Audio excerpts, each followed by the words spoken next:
Y'all, I have to be honest with you. I already recorded this video. But when I was done and editing it, I was like, wait, there's a massive irony that I was missing in my previous video. So I have to re record. So here we are. We're going to do this all over again. Take two. Um, I have really been enjoying sales conversations in my business recently. I've been getting some maybes, some no's, some let me go ahead and think about it. And they've been exciting me.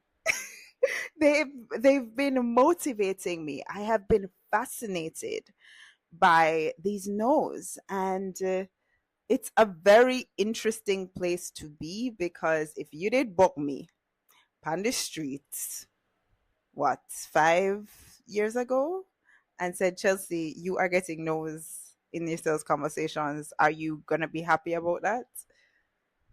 No. Why would I be happy about that? But I'll tell you what these no's are coming to signal for me. They are coming to be an opportunity, each of them.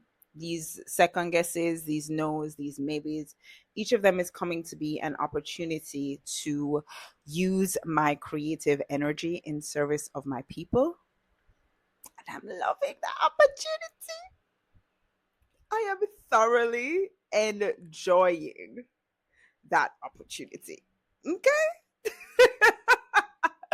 And the irony about this, the absolute irony about this is that the folks who are coming to me a lot these days is that they're folks who have been getting no's and they are not happy about it.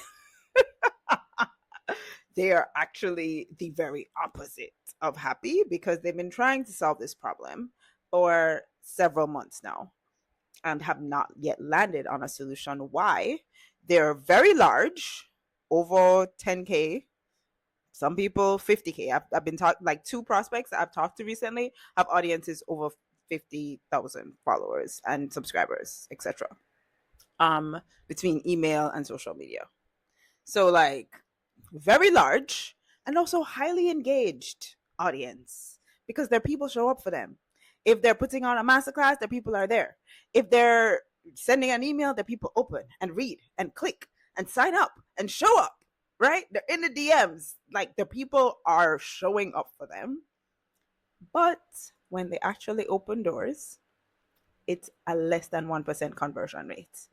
And they are fed up because they've been hiring people trying to figure out what the issue is. They've been launching, trying to figure out what the issue is, investing a ton of time, energy, and money to solve this. And they still haven't landed on a solution. And so they are having the very opposite experience of me. I'm out here like, oh my gosh, I feel so much clearer. I feel so excited. I feel energized. I feel like I'm using my creative energy in service of people and people's businesses and their lives. And I cannot wait to help people. This is how I feel when I get a no. And I'm like cooking up solutions to people's objections. And I'm like ideating and brainstorming and designing my offers and landing on my messaging and like playing with words. Like, I am out here having a ball. When I tell you I'm having a ball, y'all, I mean, your girl is rolling. And when it clicks, when the messaging works, the way the messaging works, bro,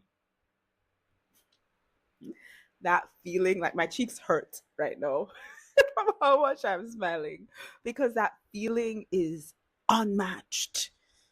Unmatched. There's something in you as a copywriters who watch me, y'all know exactly what I'm talking about. When you nail the messaging, when you nail the offer promise, and you're just like, yes, this speaks to the right people at the right time in their journeys. I am calling out the people. Hey, you get so excited. But unfortunately, my people, like the people I want to help, are having the opposite experience. They are not excited at all. They are frustrated. And I get that. I see it. And it's interesting because I came to this whole realization of exactly where they're at from having these sales conversations and from people telling me, okay, they'll go away and think about it, and then they come back with questions, and then they ultimately like at least, well, if we're talking like really recent prospects, like last two, let's just narrow it down and get really granular and specific. One has already told me no, and the other one is still thinking about it. And these are for working with me for my done for you support, where I write all your emails, draft the messaging, draft the launch strategy, and help you manage the launch. And I'm like in the weeds with you every step of the way. So we've had our no's, we've had our maybes, we've had our like I'll go away and think about this. And after looking at the arc and the patterns that were coming to me and presenting themselves as a result of both of these conversations in particular, I was like, wait, the prospects that are coming to me have very underutilized assets in their business. It's not just their audience. They have a large audience, and that audience is engaged. But it's not just the audience. These people have free resources, funnels, offers, upsells, downsells that are being massively underutilized. And I'm like, hold up, hold up, hold up. I now have messaging. I now have hooks. I now have ideas and things that I can use as jumping off points to share my perspectives, to help to identify these people's objections, to help to address their objections intrinsically in the structure of my offer, as well as publicly in my messaging and how I speak, really helping them to reframe their own objections and think differently about where they're at. And I'm excited by that, but I also am fully aware that my people are frustrated by where they're at. And so I'm just like, damn. This is a really interesting dynamic, because the way I see it, and no is an opportunity. And no is an opportunity for clarity, and no is an opportunity for service, and no is an opportunity to step on the field, to step into the game, to get on the court. Like, there's another video of mine where I talk about this phrase that one of my coaches uses all the time. Sales is a contact sport, and you have got to get on the field and get in the game. Like, and if people are telling you no, it's an opportunity to step your game up. It's an opportunity to step up your level of service, to step up your level of meeting them where they're at, to step up your level of how you give support in a sales conversation so people can make the best decision for them.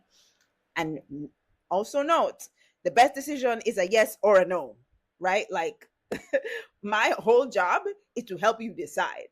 I am not invested in the yes or the no. I'm actually quite detached. As you can see, I'm getting excited by rejection.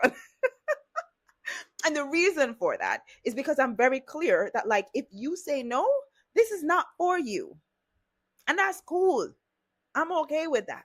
Like, you're not my people. And if you had said yes, it probably would have been a situation that would have been unpleasant for both of us, for whatever reason. Like, we're both, I'm sure, great people, solid business owners. Like, we don't have no problems with one another.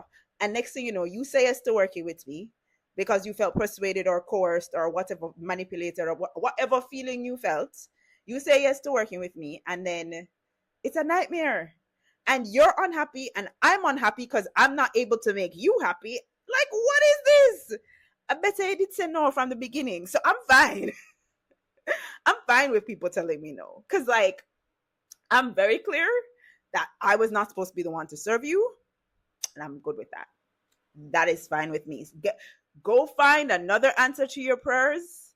May the Lord bless you. May the Lord bless your business. May the Lord bless your clients and your students. Bruh, go live your best life in your business. I don't need to be the one to serve you. But for the people who do say yes, you are my people. And the Lord has ordained that I get to serve you in this moment. And what a blessing. What a privilege, right? What an opportunity. And what a blessing you have been to me, even if you say no, because you have given me these opportunities to step up my game, to call in my people, to adjust and refine my messaging, to engage my creative energy in service of the people that I am called to serve in this season of life and business. Baby, what a blessing. What a blessing your no has been to my life. Thank you. That's how I see it. But I'm very aware that that's not how my clients see it, especially because a lot of them are running one-to-many businesses. Like these are people with courses and coaching programs, like one-to-many. I am my business is one-to-one. Whether I'm coaching or consulting, I do not have a one-to-many arm of my business right now, and it might not be something that I do ever. We shall see. I'm not quite sure. Maybe I'll do it later in the year. Change my mind. Maybe Jesus will be like, "Ma'am, don't you talk too soon. Watch me and you." It could absolutely be a case like that. But right now, I don't have a one-to-many arm in my business. And so when a one-to-many business owner gets a no, it's a very different situation, because us one-to-one folks, us service providers and coaches, usually if we are still in one-to-one after this long of a time, like myself, I'm still in one-to-one after 10 years in business, it's because I have chosen to stick with one-to-one for a very specific reason, usually related to my capacity and the way that I want to work and the kind of money that I want to bring in and how many clients I've decided I needed for that amount of money. If you're in one-to-many, every no really matters. And bumping up your conversion rate, especially when you have a large engaged audience, is even more important, because the more volume, the better, right? In a lot of cases, in one-to-many anyways. And so when you get a no, it can, especially when you see all the evidence that you have the resources that you should be further along and you're not, and you've been trying to fix that, it doesn't feel like an opportunity. It doesn't feel like a blessing. It feels like you're stuck in purgatory and you've been trying to hire help and everybody's telling you what's wrong, and then they try to implement and the same thing still happens, and it takes a very long time to implement as well. So my people, and this is again, these are the patterns I'm noticing from the prospects that I've been talking to. They're in situations where they've been hiring, spending thousands, sometimes tens of thousands of dollars for either service providers like copywriters, funnel and tech people, or for strategists, marketers, etc., to help them with things like messaging strategy and stuff like that. And they've ended up in positions where the results takes long. So it takes a full-on launch, which is 3 months of prep and or 6 months of work, or even at minimum a 1 month deep dive before they come back with some kind of strategy document. And they still don't see the ROI from the strategy document because they have to go off and implement the strategy, right?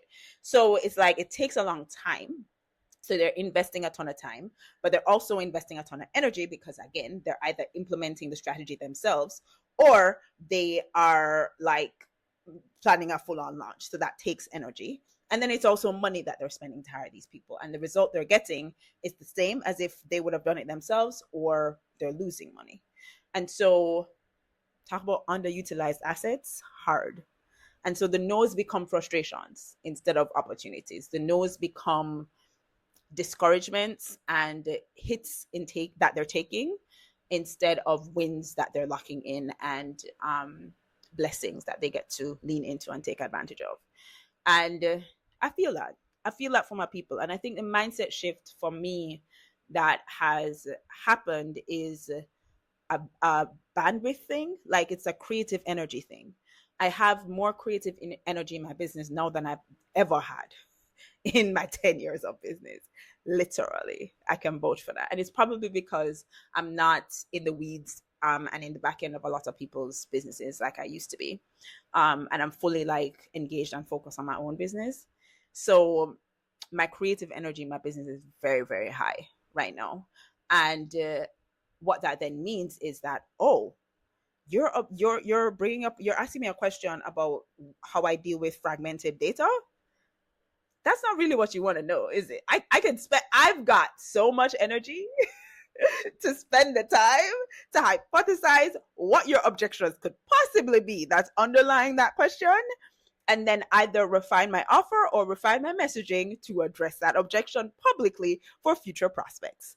I've got all the energy in the world to do it. But my people don't, because here's the thing: in addition to underutilized assets in their business, they're also, like, usually in situations where they're wearing multiple hats. I have one prospect that I'm talking to who, she have a whole job while she running her influencer business, while she try to launch an offer. Sis doing a lot. And another prospect that I was talking to, again, running multiple businesses, serving multiple clients inside of her group program, serving one-on-one clients, a wife.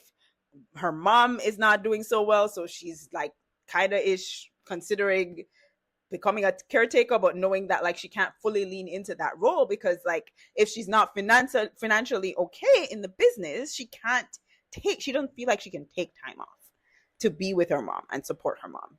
And so it's just like they're wearing a lot of hats, bro, and they don't have a whole heap of creative energy to dedicate to.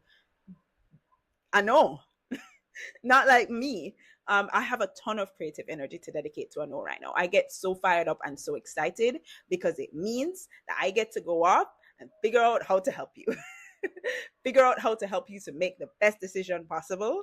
And that process of refining my messaging, refining my offers to support my people and address their objections and really help them to make the best decision for them, that kind of brainstorming, iterating, innovation process is fueling to me and it's clarifying for me because I have the creative energy to engage it. And so right now in my business, like every no feels like the strike of a match against the matchbox of my creative energy. Like it feels like the Holy Spirit is just doing this.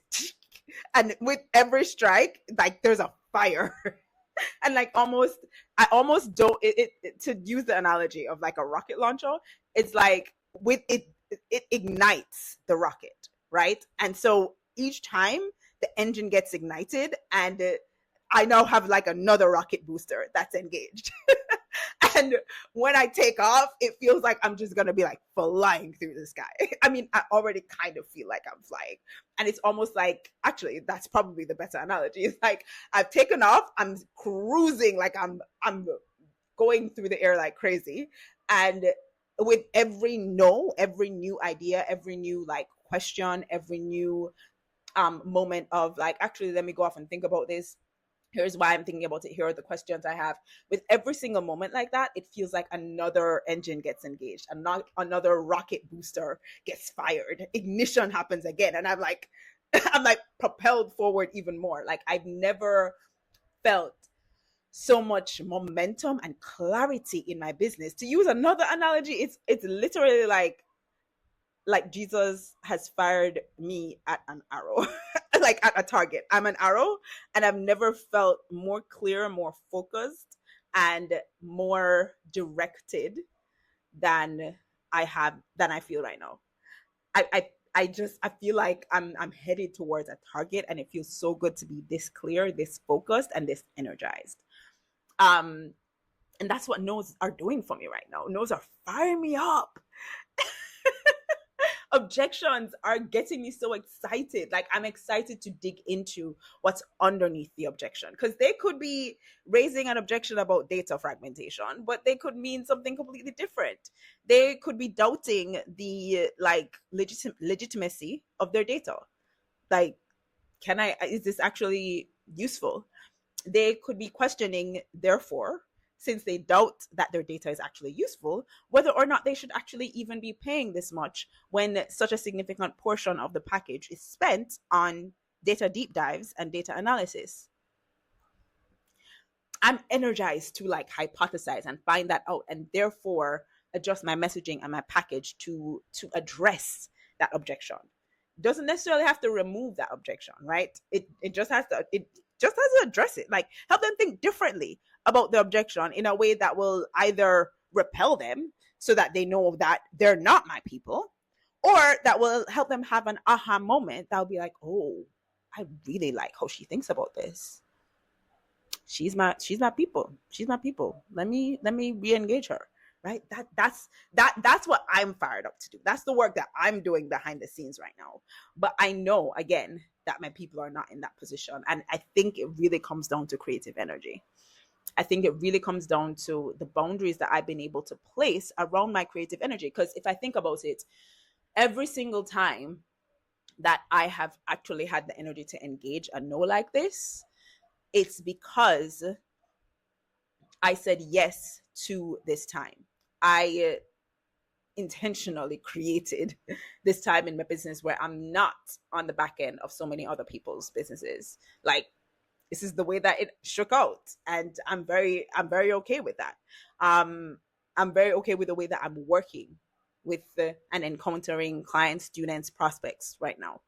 And I'm very okay with the direction that the business is moving in because of the boundaries I've placed around my creative energy. And I've seen the power of placing these boundaries behind my creative energy and around creative energy, because I've seen it in my clients too. Like, whenever I work with a client and we are in a position where I'm like, okay, look, I'm taking this off your plate, and I take that project or those tasks off their plate, they literally go off, ideate on something, and make hundreds of thousands of dollars to millions of dollars every time. Every time. I see it without fail. It has happened so many times now. Prime example, I had a client who she had run 3 launches back to back. My girl was sick for a whole quarter of the year because she'd been sick since the first one, and she just kept pushing through. And on top of being sick, she was doing so much because she was delivering for 2 other programs while she was launching each of these programs. She was the one writing all the emails, scheduling all the podcast episodes, recording all the podcasts, doing the launch event, the master classes, and the challenges that she was doing. She was doing so much, the live streams, all of it. She was wearing so many hats. So of course she was sick and tired and run ragged. And I was like, all right, look, you hired me. I'm going to take all of this off your plate. All you have to do is be ready to show up and do the launch of it. That is it. Any IG stories you want to do, fine. But other than that, we're taking it off your plate. My girl was so lost. After week 2, here we are prepping this launch, and sis is like, I'm not doing anything. What do I do with myself? To the point where she almost felt guilty. Like, I'm not being productive. I feel like I kind of feel useless, and I feel guilty for feeling useless and unproductive. But guess what? All this time she feeling all these feelings, her subconscious is low-key cooking up a whole new program based on the VIP day experiences that she'd been having. So by the time we wrapped this launch, actually, I think it was almost midway or 3/4 of the way through the launch, my girl already has the beginnings of her program curriculum. We launch it later in the year. Boom, 6-figure launch.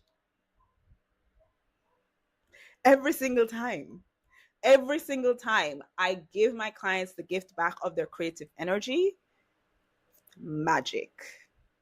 Glory.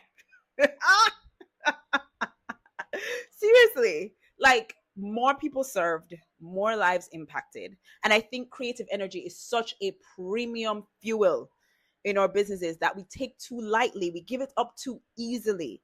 We don't engage it, and we don't protect it in the ways that we need to. And it doesn't serve us. It doesn't serve us. We find it way too easy to just keep pushing. And in that moment of pushing through, for a lot of us, that this is not the case for everybody, because for some people, pushing through actually creates more creative energy. Like, I know and follow some people who, like, them pushing through and continuing to show up regardless actually gives them more creative energy to continue to do that.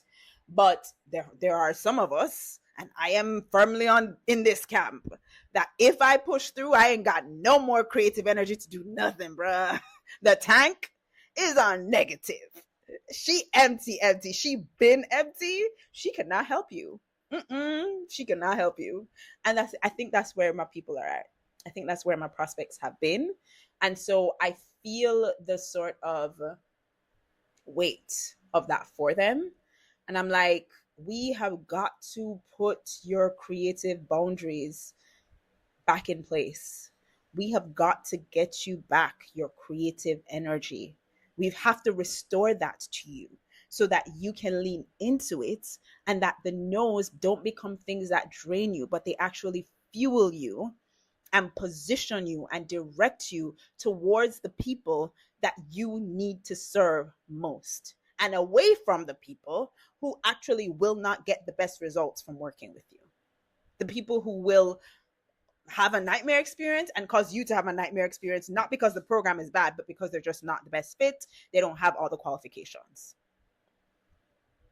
And I think that's the key, y'all. I really think that's the key. Is like putting the boundaries around your creative energy. So whatever you have to do that, whoever you need to find to resource yourself to do that.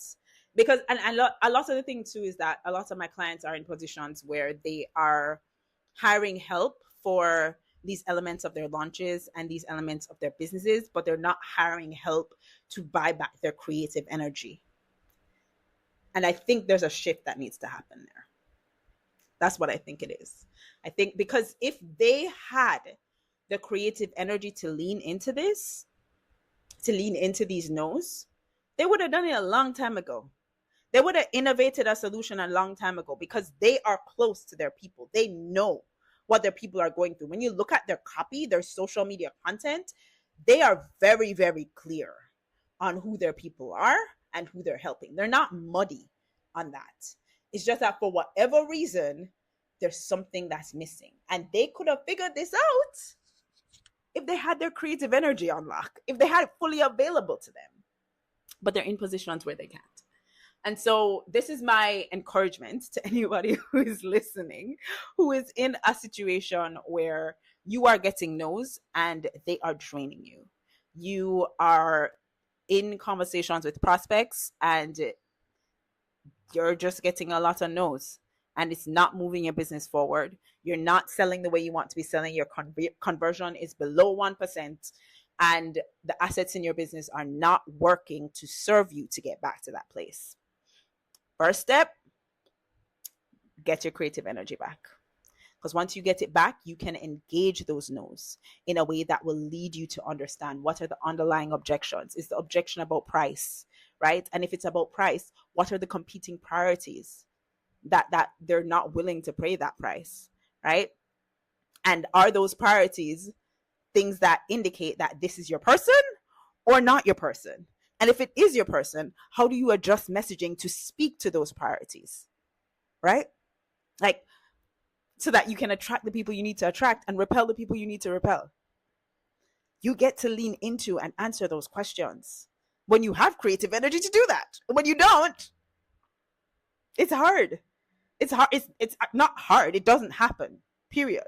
And you stay stuck in this place where you're frustrated and overwhelmed and you're not moving forward because of that. Like, is the objection about time? Are they like, listen, I need this to take a much shorter time than you're telling me it's gonna take? Like, you're telling me 6 months, 12 months, and I need it to take a few weeks. Why? You get to ask that question. You get to figure out, okay, what's at stake here? What do you stand to lose if this takes longer than you had planned? What do you stand to gain if it takes a shorter time? Like, it takes the short amount of time that you want it to take. What do you stand to gain? Why is that short amount of time so important to you? Is it an objection or concern about the type of offer? Like, this is a 12-month coaching program, but they want like a DIY tool. Like, why? You get to figure that out. You get to hypothesize and test messaging and iterate and refine and lean into that creative energy to innovate for the sake of your people. It can fuel you. It can fire you up. It can get you excited like you've never been excited before in your business. But if you don't have the creative energy for it, you're not going to feel like you're flying. You're not going to feel clear and directed. You're not going to feel targeted and focused. You're not going to feel excited about reaching and serving the people that you can. You're going to feel drained and discouraged and frustrated that all everything that you've been trying has not been working and you can't figure out what's wrong, right? So that's my encouragement to y'all. Like, protect your creative energy. It is the fuel, fam. It is the fuel that will drive the momentum in your business, that will drive the clarity in your business, and that will really support you in engaging the people that you want to engage and serve like never before. Protect it. If you're listening to me and you're like, Chelsea, I've been getting some no's and I need some help to refine my messaging and my offer to like address these objections and meet these questions that I'm getting, but I don't have the creative energy. We can talk about that. Feel free to reach out to me via the DMs on Instagram. My link is in the description box below.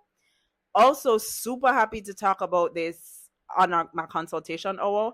I still have some time left for the 50% off discount. So if you want to grab that, it's available between now and May 8th. The link is in the description box below as well. You can grab a consultation hour with me. All right. Thanks for tuning in, y'all. Go protect your creative energy, and I'll see you in the next one. Take care.